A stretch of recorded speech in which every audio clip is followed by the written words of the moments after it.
Welcome and thank you to everyone joining us online today. My name is Alice Obrecht and I'm a Senior Research Fellow here at ALNAP, based at the Overseas Development Institute in London.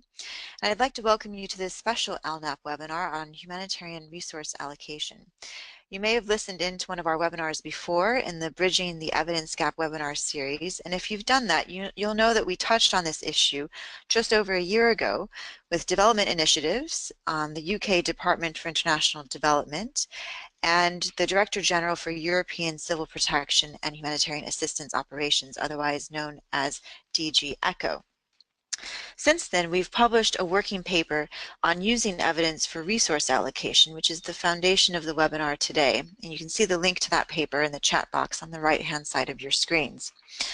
While you're looking at that chat box, I'll attend to a bit of housekeeping before we jump in. So the main point that I wanted to mention at the top of the hour is to feel free to send questions in to us at any point through that chat box on the right side of your screen. We also invite you to share specific examples of resource allocation decisions or challenges that you faced in your work and that you'd like to pose to our expert panel to discuss today. We have a few of these examples that have already been sent in from the Kenya Red Cross, from Australia's Department of Foreign Affairs and Trade, and from Save the Children UK, and we'll get to those towards the end of this hour-and-a-half webinar, but we'd love to hear more from you. And throughout the webinar, we'll also be sharing more links via that chat box, so make sure you don't miss them. So now to the topic at hand. Essentially, for the next 90 minutes, we're going to be looking at how we can answer one fundamental question, which is, how can we achieve the most humanitarian value with limited resources? This is a pretty timely and topical question, as millions of people around the world today are facing more severe and more significant humanitarian crises and needs, including needs for shelter, food, medicine and healthcare, education, and basic necessities. And there's just simply not enough funding available in the global humanitarian pot to address all of these needs. If we just go by the figures released recently by the UN, projecting into the level of humanitarian need for 2018, they're expecting 136 million people to be in humanitarian need in 2018. 91 million of those are going to be targeted by UN appeals, which is expected to cost around 22.5 billion US dollars. If we look at where the appeals are currently at for 2017, only 50% of those appeals have been funded. So that means it's quite a significant shortfall in trying to address the needs of those 91 million people. So that's how we're sitting at the global picture, but also at individual agency level, we always know that we don't have as much money as we would like to have or as we need to have. So how do individual agencies, particularly implementing agencies, UN agencies, international NGOs, local NGOs, and also crisis-affected governments, how do they make those hard decisions on who amongst those millions in need to target and on the most cost-efficient ways of reaching them? So the paper that I mentioned that was provided to you in a link in the chat box discusses four main challenges to trying to answer this question of how we can achieve the greatest value with our limited resources, particularly as they relate to evidence and informational needs. And those four challenges are listed up on the screen right now. So the first of these is around ethics, which are priorities and the process of prioritization in humanitarian agencies, which is often quite unclear. So while we say that we're dedicated to the principle of humanity and allocating according to need, we don't often explain exactly what that means. And we can look at recent work on decision-making criteria used by donors that helps illustrate some of this. So one example is a recent piece of work done by Tasneem Moji and Lydia Poole for the Central Emergency Response Fund that was trying to look at the different criteria that donors use to weigh resource prioritization and whether or not they will fund a particular crisis or a particular partner. Those criteria are quite varied, which run from the level of funding that already exists for a crisis to the presence of partners, to the added value or that would be added by that particular donor, or the presence of an embassy in country. So there's quite a range of different criteria that are used in these decisions, and it's not always clear exactly how these are ranked by individual donors in their decision-making processes. This is also true for implementing agencies themselves, who might state very broad values, but then need to work out how they're going to actually put those values into practice. And an interesting example of that recently has been the work of the ICRC, who have looked quite a lot at value for money within their own organization. There's a very interesting study on value for money that was carried out by Jock Baker and others in 2013, looking at how the ICRC might define and measure value for money across their organization. But also more recently, Hugo Slim, who's the head of policy and humanitarian diplomacy division at the ICRC, gave a talk at a seminar organized by DG ECHO and Oxford last year on resource allocation. And I just want to highlight this work because I think it, it really illustrates some of the core concepts that and the language that we need to be thinking about when we talk about resource prioritization in the sector. So I'm going to quote from Slim here because he's such an effective and eloquent writer. Slim was discussing how the ICRC tries to uphold three main objectives in their work: prevention, protection, and assistance. And Slim commented that all of the three of these objectives are quite critical for the ICRC. For example, he said, if we cut prevention and protection and only do assistance, then we will no longer be the ICRC. If we cut assistance and only do prevention and protection, then we will no longer be the ICRC. Or if we take up development and peace building to follow new funds, we will no longer be the ICRC. This is the ethical challenge of integrity in decisions around rationing or growth. I think it's that concept of integrity that's really important here, because sometimes when we start talking about resource allocation and decision making in the humanitarian sector, some say, well, we're going to be losing our integrity to bean counting. And I think it's important that we highlight that actually by getting clear on what our priorities are and how we use them to allocate resources, we actually enhance and fully embody our integrity as humanitarian aid organizations. And we're going to be talking about that in more detail later today with our expert panel. A second challenge lies in there being gaps in data and analysis, but also an uneven distribution of information within the humanitarian sector. So in order to allocate resources effectively and ethically, we generally need information that falls within two broad categories. The first category is information about the humanitarian response. So here we need good quality and continuous data on the cost of inputs, general costs, program efficacy, partner capacity, and program effectiveness and outcomes.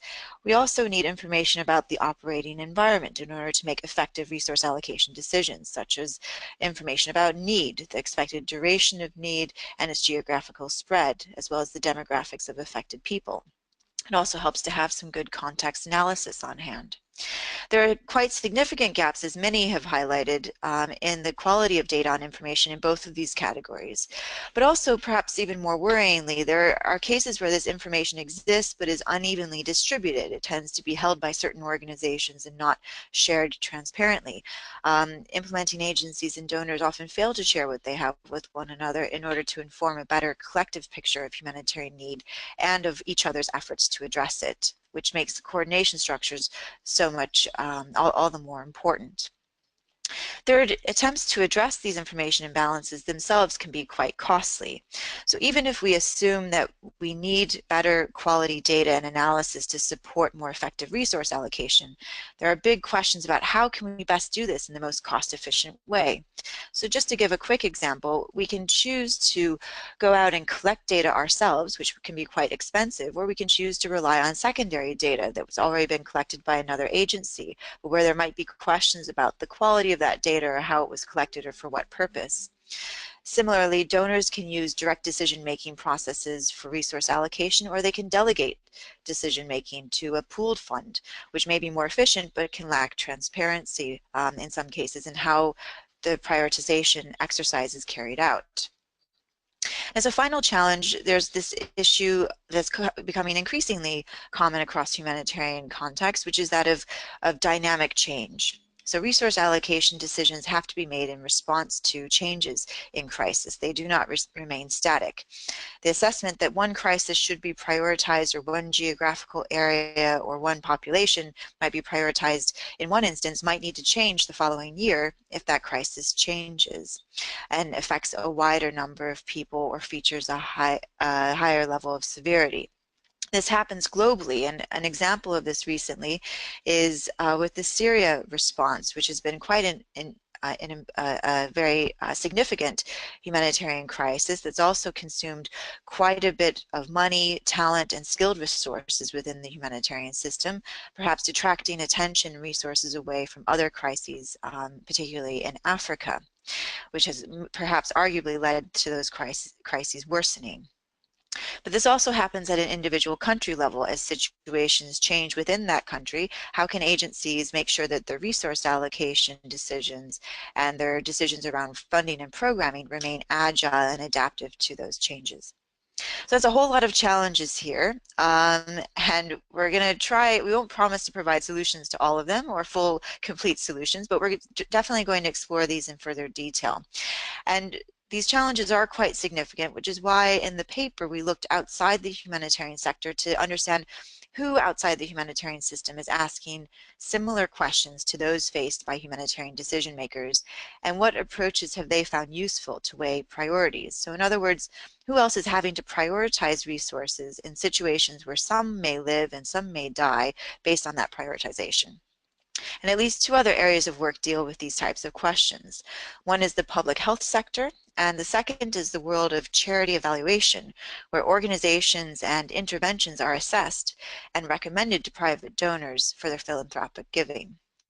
We have a great panel of experts with us today to discuss these issues, one of whom is very familiar, I think, to our humanitarian audience, and two who will be a bit new to us all because they work in those sectors that I just described that sit just outside the humanitarian sector. So we're going to be focusing a bit more on discussion today instead of presentations, and we'll start off with a conversation between myself and Barnaby Willits-King.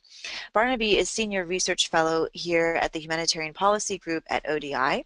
Barnaby has worked for nearly 20 years on humanitarian action, and his current research focuses on humanitarian financing, the foreign policy and decision-making of both DFAT and rising donors, including the UK and China, as well as the role of emerging actors such as the private sector and regional organizations. We're going to talk about some of the key issues Barnaby has seen across his work over 2 decades with donors and other humanitarian agencies on how to prioritize humanitarian funding. And then we'll turn to our experts from outside the humanitarian sector who are used to working with limited resources in their own sectors and can share some examples of how they've approached these issues.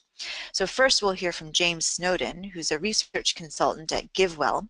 There's a link to GiveWell that will be provided, I think, in the chat box on the right-hand side if you want to check them out. GiveWell is an organization based in the US which identifies cost-effective, evidence-backed giving opportunities for donors and publishes all of the rationale for these recommendations online. GiveWell has been quite influential in guiding the donations that reach into the millions in the US, and James is going to talk about how GiveWell goes about thinking about those recommendations and putting them forward. James previously worked as a researcher at Giving What We Can, which is a similar organization as GiveWell, but based in the UK. And he's also worked as a consultant for the World Health Organization. James is currently investigating several interventions at influencing public health policy in developing countries. After James, we'll hear from Josephine Borghi, who is the Associate Professor at London School of Tropical Medicine. She'll be talking to us about how people in the health sector deal with these issues.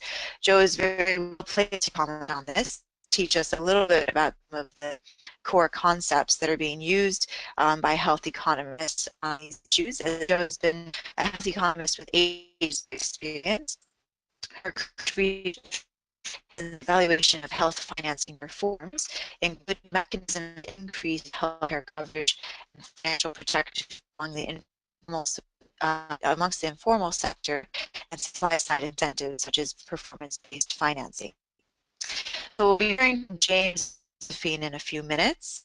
But first, we're going to turn over to you, Barnaby, and up on the screen a few questions that we talked about in this paper that we put out on using it identifying some of the common questions that humanitarian decision makers face when it comes to the most common questions are a set of questions about where, what, and who. The first is where needs greatest. Second, where we make reduce or mitigating humanitarian need. The what works question. a more precise question around, well, what will work specifically here in this context for who we target and prioritize, and questions around who works well. So what kinds of partners, which partners will be most effective at helping address sanitary need? Be where question, which seems to be some of the hardest questions for donors to answer, but also challenges that have come up in your work for humanitarian donors and also humanitarian agencies in answering this question around geographical prioritization. Thanks very much, Alice, and thanks for having me on the panel. I mean, I think there are a lot of challenges, and you've touched on a lot of them in the paper and in your comments just now. I mean, I think at this macro level of choosing which crises, we see the larger humanitarian donors, particularly such as DFID in the UK or ECHO that you mentioned, they have some particular tools where they try to incorporate in an objective way a number of indicators, such as the number of people affected, the types of need, whether it's health or food security or shelter, and then they use those objective indicators to allocate funds, often as part of an annual planning process. So that's something that a lot of donors are doing at the moment in response to the appeals from the UN that you just mentioned. But as well as these sort of annual planning processes, there are a number of other factors that they take into account, and this is where it gets more complicated. There are, factors around the profile of the crisis, and also we talked about rationing, available funding to those donors. You see the phenomenon now that actually at the end of some financial years, some donors find they have extra money that they need to spend, and so rather than it being driven by need, of course there is need outstripping supply, they're seeing where they can spend that money quickly. Now, an underlying framework that I think is really useful that a lot of donors have ascribed to is the Good Humanitarian Donorship Initiative, which is a set of principles and good practices which intends to guide allocation according to need, and that's a really important principle. I think the challenge that you've talked about, though, is what do you mean by according to need, and how do you overcome the challenges that it's the nature of humanitarian work that these are unpredictable situations, allocations have to respond to spikes in need. And then you have a range of different types of donors and operational agencies taking different approaches. Some of the larger agencies or donors have people on the ground who can make their own assessment, actually, directly doing their own assessments. Others are relying more indirectly on agency assessments, international appeals. And then there's the political pressures. What's in the headlines makes it much more a high-profile thing for political leaders to be focusing on the latest hurricane in the Caribbean, for example, rather than an obscure conflict in a country away from the cameras that people are less familiar with. I mean, for operational agencies, also the reality is it's about availability of funding and where they can fundraise for, and that's also a driver of where they can respond. So that's a challenge at the operational level.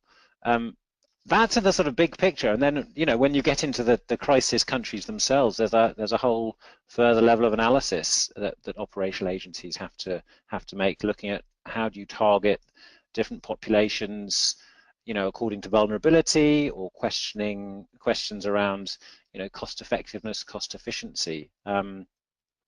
As you said, there's a huge challenge of data gaps, and this question of value for money is never far from the surface in these discussions. I suppose my final comment is really there's a risk that we can kind of aspire to this being a science, and I think we'll hear from the other panelists about how to make it perhaps a bit more scientific. But at the end of the day, these are complex situations, and there's a lot of judgment involved. It's how do you amalgamate kind of evidence with the sort of professional judgment that you need to make sensible interventions. So maybe moving from the where question, which is very important, as you mentioned, it's not going to be a science, and we need to think about how do we take these more scientific approaches that work really well in the health sector, domestic health sector, as well as in the development sector, and how can we try and modify those for the particular constraints that faced in humanitarian situations.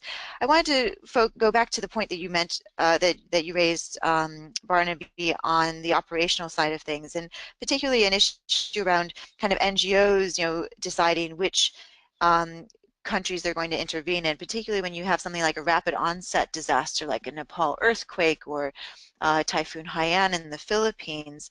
Have you seen NGOs trying to grapple with these questions around where and which crises they're going to intervene in, especially if they don't already have a strong in-country presence or a strong partnership in country?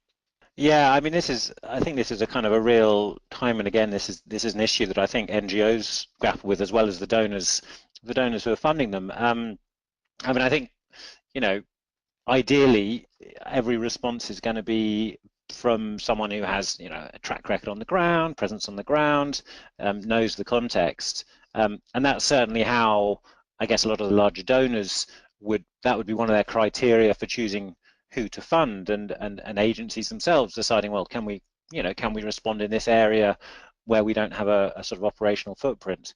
But I think you're right, particularly in sort of rapid onset disasters, or even as well, where you have rapidly changing situations, and I guess the Rohingya crisis in Bangladesh, where you've got massive population movements, where there's little capacity but we need capacity. That's where you get this real dilemma. Do you send in a sort of a team of people who don't necessarily know the context, but that's better than nothing? Or how do you have systems where you're better prepared for that, and that you can scale up and bring in the right kind of capacity? But I guess it's also importantly about the localization debate that's very current in terms of working more through local agencies, local partners, including local governments, so that you can actually have those partnerships in place to be better placed to respond, to allocate resources to those who can actually access the people in need. So I guess overall it's going to depend on the situation. The best practice, I guess, would be to sort of use those with the right contextual knowledge, but we've got to be flexible, and we've got to be adaptable. Great. And one of the key issues that we talk about in that paper that I mentioned is that our decision-making criteria aren't very clear, such as the chart that I put up from the really excellent report done by Lydia Poole, who I know you're now working with on these financing issues, and Tasneem Moji.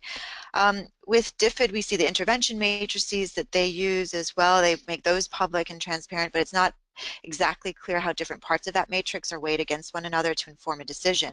And of course, a lot of people are concerned about, what is actually swaying donor decision making, and to what degree does politics play a role in this. And I just wanted to turn to you, Barnaby, because you recently published a really interesting paper on this, and you've spoken to, I believe, UK Parliament on these issues. What did you find there in terms of the main kind of factors that are being used to sway decision making, and also building on your prior work with the good humanitarian donorship, what do you think we need to do to become clearer and more transparent on these decision making criteria? Yeah, I mean, this is a really interesting bit of work where we looked at the influence of foreign policy on humanitarian action. You mentioned the UK study. We've also studied Saudi Arabia and China as very different donors, and I think what we see is that there is a complex relationship of broader foreign policy interests. In the UK, particularly, foreign policy drivers such as national security or economic interests aren't overall really the major determining factor in how UK aid is allocated, at least for the humanitarian budgets. But the more politically high profile the crisis, the more decisions become influenced by other priorities. So, Syria, certainly sort of Yemen, the kind of wider context of what the national interest is in the UK, and the way that Brexit is changing that is really powerful, as we see this grappling with the issue of, do we sell arms to Saudi Arabia to work to be in the conflict in Yemen, but also how does that work alongside our humanitarian concerns for Yemeni people? And there's a challenge there between good humanitarian donorship and aid in the national interest. I suppose the key thing is, and this is where we feel there's a scope for all donors to be more explicit about, well, not just looking at the humanitarian focus and their humanitarian objectives, but where these come into conflict with other objectives and diverge from some of these sort of values. Just being explicit about that, publishing criteria for how you make these allocations, but also funding in ways which intrinsically is going to be less influenced by politics, and that's where sort of more flexible funding to agencies, unearmarked funding. So a number of things, but I think we have to be realistic that aid is political, and countries have wider interests than just humanitarian aid. Great, thanks, Barnaby. Yeah, really interesting. It's about, kind of scaling out and looking at the more holistic picture there and the broader set of values that need to be weighed against one another. I think even at a humanitarian agency level, there's a weighing of different interpretations of those values as well. Just to highlight from the survey, I think most people have found that asking this question around where needs greatest is the hardest one to answer, but also the what works and who do we target and prioritize.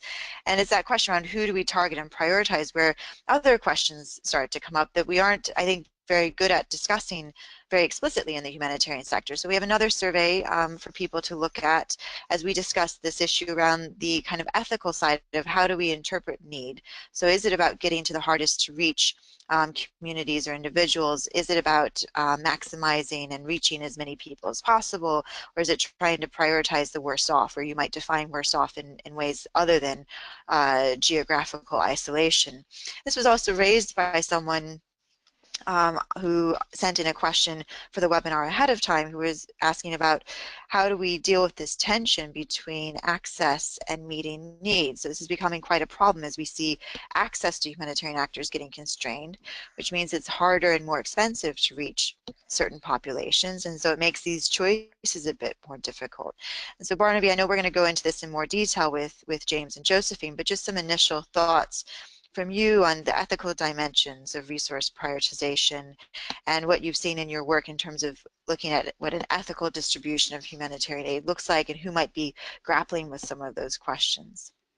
Yeah, I mean, this is really challenging, and I think the question that you've got in the poll sort of shows how hard it is to do. And I think you've got a number of dimensions to it. On the one hand, the tension between universality of addressing need impartially, which humanitarians sign up to, but then this question of how do you achieve results, how do you deliver value for money, and then when you've got these dilemmas of where can you get to, where can you not get to, and who is best placed to do that. Very difficult. It sort of sits uncomfortably when we're sort of seem to be placing value on human lives and valuing people differently. I mean, one way of looking at it is sort of what would we do if money was no object? Now, obviously, that's unrealistic. But what criteria would we use to prioritize? And I think that's where the question around access is really important, because we can only work in places that we can access. It's important as well. I think really important one is understanding from a kind of community perspective in affected communities what their priorities are, and really understanding, well, what are their needs, and maybe communicating with them about the trade-offs that need to be made. I think some of the work, particularly I'd point to that ACAPS is doing in Geneva, the Assessment Capacities Project. Very, very interesting, looking at, well, how do you better coordinate assessments? How do you overcome some of these tensions? And sort of, as we've said, sort of work holistically, work across agencies to see where the gaps are. But it's a tricky one. Great, and really interesting the point you mentioned about bringing affected people themselves into that conversation. I think that's so important, and it actually mirrors some of the approaches that have been taken in the health sector, with which Josephine perhaps can comment on later. Just to highlight before we move on, that most people seem to feel that prioritizing the worst off is the area where humanitarian agencies should focus on. So it's an interesting reflection, quite a strong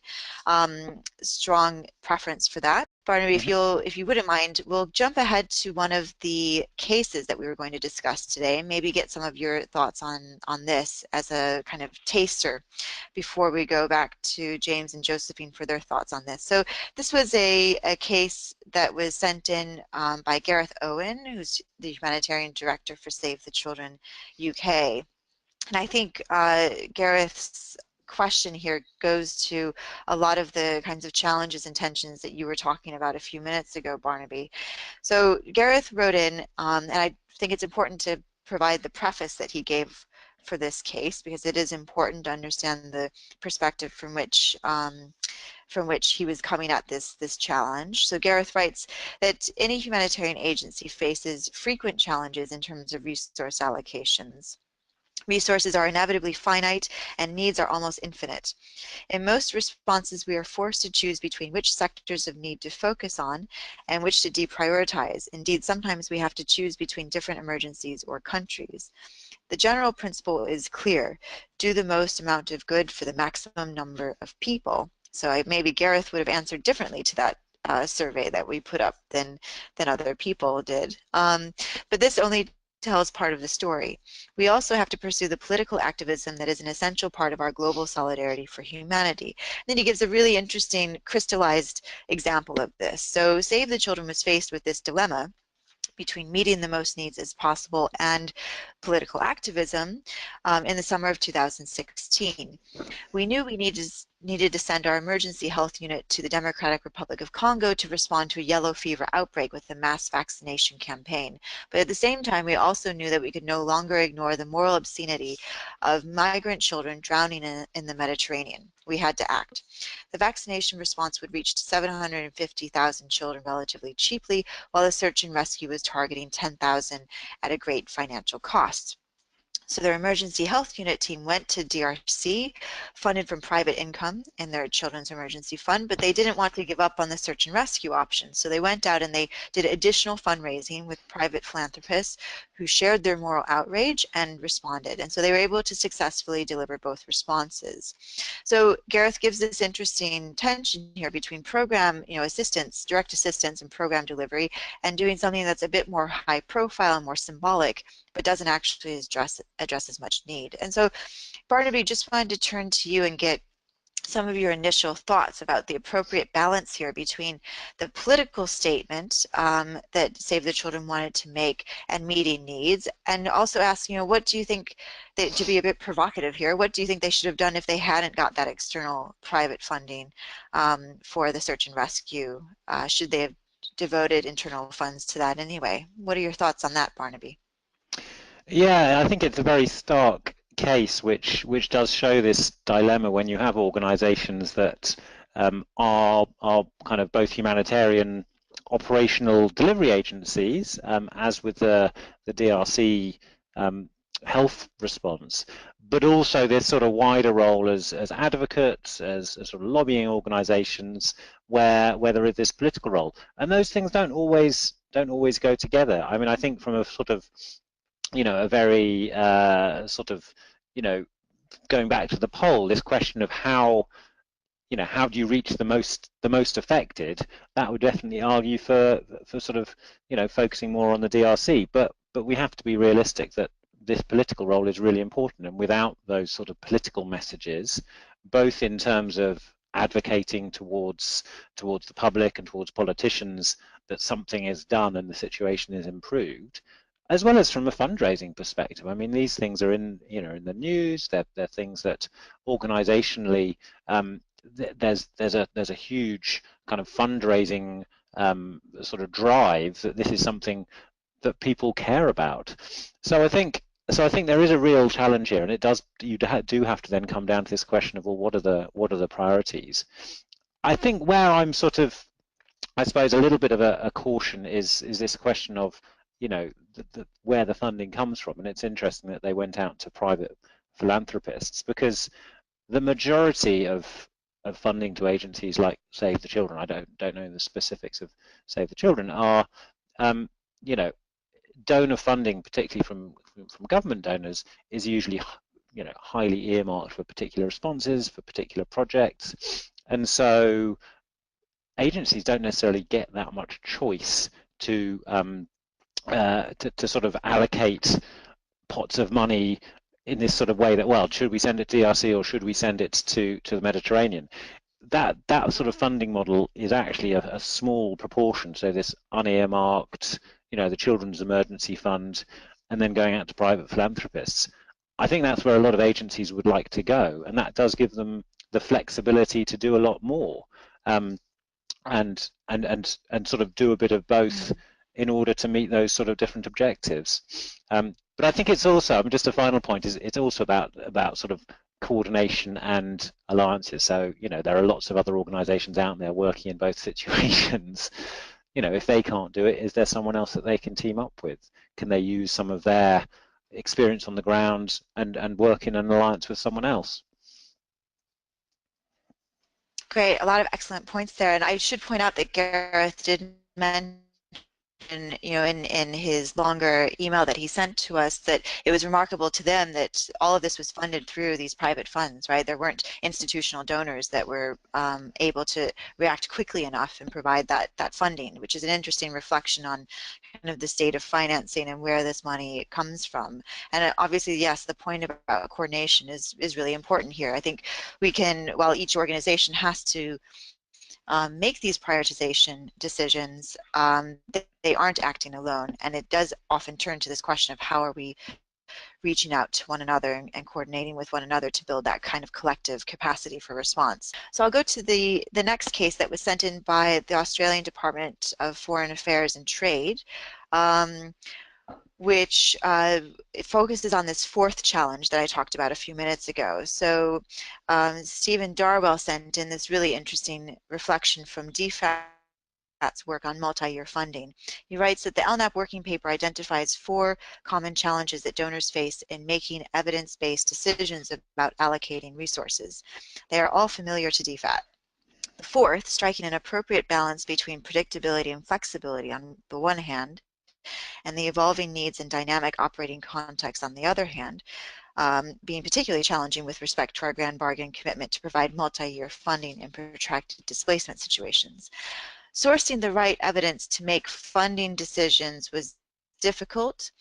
Our solution has been to base our decisions on a most probable scenario and vulnerability assessment rather than needs assessments. So I take that to mean that rather than assessing need as it exists, it's more of a predictive function of vulnerability assessments to look at likelihood of future need. What other criteria and processes might have been adopted to develop an evidence base to design a multi-year funding package that is robust enough to meet our legislated financial reporting requirements while remaining nimble enough to adapt to fluctuations in the operating environment? So that's really a question around how to kind of balance these considerations for risk and uncertainty in decision making around funding. And Barnaby, I know you have done quite a bit of work around this about looking at conceptions of risk and how risk can be incorporated into decision making. Any thoughts you have for DFAT there on what sorts of criteria they could also think about for developing this evidence-based approach to very dynamic and rapidly changing contexts? Yeah, I mean, I suppose my first reaction is that they're already doing some quite innovative stuff at DFATs, because actually moving towards looking at this question of risk and vulnerability isn't something that all humanitarian donors have managed to achieve. And so I think even by doing that, that's a really good step forward. I mean, I suppose a bigger point, a more general point, is that this question of adaptive approaches, which I think is really interesting. We're doing work in ODI on that on the development side, but it's sort of less of a specific area that the humanitarian world has done has caught on to, and perhaps because humanitarian work is intrinsically that much more adaptive and sort of fluid. But I think some of those approaches from the development world would be quite relevant in terms of being iterative, focusing on sort of problems and solutions, and I think there are agencies that are working on some interesting pilots like IRC. So I suppose in terms of some specific things that I would point towards, there are some quite, I suppose, sort of administrative, bureaucratic points about how much space is there for flexibility on things like financial reporting. A lot of it is driven by kind of the rules that organizations have in terms of the sort of donor requirements, which come back to sort of ministries of finance, seeing where there's a sort of space to be flexible. Overall, though, I think, and this is my experience from when I worked at DFID many years ago, is still bureaucracies and public policy sort of approaches, they're not very good at coping with uncertainty. I mean, it's really tricky to sort of move away from this kind of planning, log framing, budgeting approach. But but I think within that constraint, there are things that you can do around scenario planning, looking at different types of option. Again, looking against looking across the spectrum in terms of who else you can work with. And then again on budgets, this sort of process where you can have easy budget reallocation, so having that flexibility built into sort of contracting and things like contingency lines. It comes back to what I said earlier about sort of how do you build in that flexibility sort of early on. And then even more broadly, kind of getting out of just this sort of humanitarian lens to look at how to work more widely with development actors, because I think it's a very sort of something that we see time and again now, that just by looking at the sort of humanitarian response angle misses a whole set of important issues around people's longer term aspirations and livelihoods.